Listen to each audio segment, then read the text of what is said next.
Hey, Goldwing guy here. Just wanted to go over a couple of things. First off, my name's Kyle. Uh, this is my Goldwing. This is my first video in a long time. So, I wanted just to go over doing the clutch first. I got this bike about a year and a half ago. Did a bunch of stuff to it. That'll be another video. Um, so I just wanted to go over first off doing the clutch. I already started doing it. My new one's back in, but it's pretty straightforward. I will explain it the best I can, better than a lot of videos that I've seen, because there really isn't many.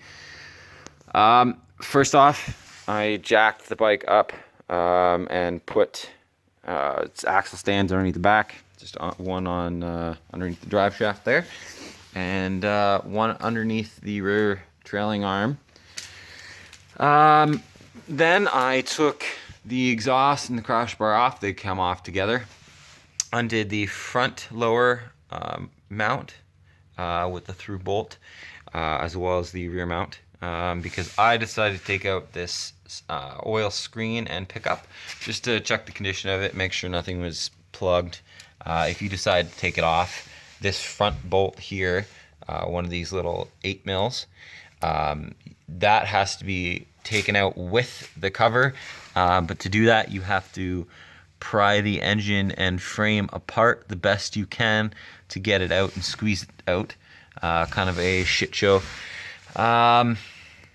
Then next I undid the clutch cable. It comes off pretty easy. You just got to basically take up the slack by lifting up on the cable lever here, and then allowing the cable itself to come out. You can get a brand new one, so that way after you're done the clutch, you know it's good. But that's not usually the issue. I had slippage just because my clutches were worn out from the previous owner. Anyway, so that being said, you then take this rear cover off. There are bolts and 2 nuts here that take it off. Just remember that these longer bolts and the shorter ones do have their own spot that they go through. You will be able to figure that out if you forget where they go. Just look at the actual holes here. If they're threaded sooner, you can, it'll be easier. It'll just be easy to remember. Or what you can do is you can just take a piece of cardboard, puncture holes in it, and then you'll remember where they are.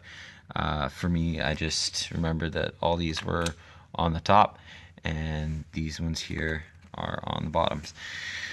Other than that, once that cover's off, I don't know if you can see in here or not, you got, I believe it is 6, 8, 3, 6, yep, 6, you got 6 10 mil bolts and screws that are springs, sorry, that come out with that little bearing assembly for the release on the clutch. Once those are taken out, you can then get access to the main locking nut that is for this.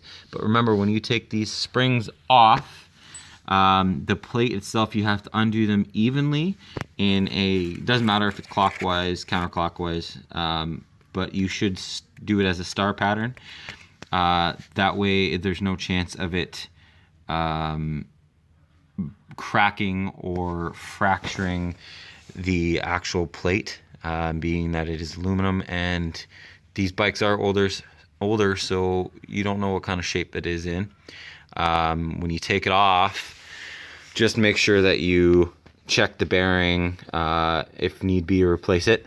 But once you get that off, there's a lock nut in there. It's not even a lock nut. It's got 4 pieces of keyway stock on it. Let me find this nut here. Sorry, bear with me for a sec. here's what this tool looks like. You can get this from eBay. I paid, I believe it was 8 something, but it was less than $10 for it. It wasn't the correct tool.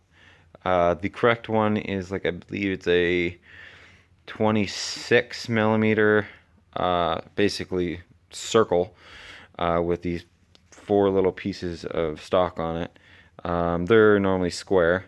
This one was a 24 and a 30, but I cut the 30 off. Or sorry, 24 and 20, I believe.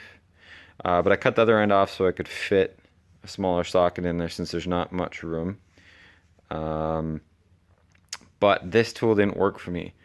So what I did, once I got the nut off, and I'll explain how to get it off in a sec, but these tangs, I just cut them down, like filed them inwards a little bit more, because that's the only difference, is the depth that these tang pieces are out further, so it fit on the nut better to put it back on. I'll give you the number here. A lot of guys will just take a different socket and weld it on, but that's the part number off of eBay. So you can get that.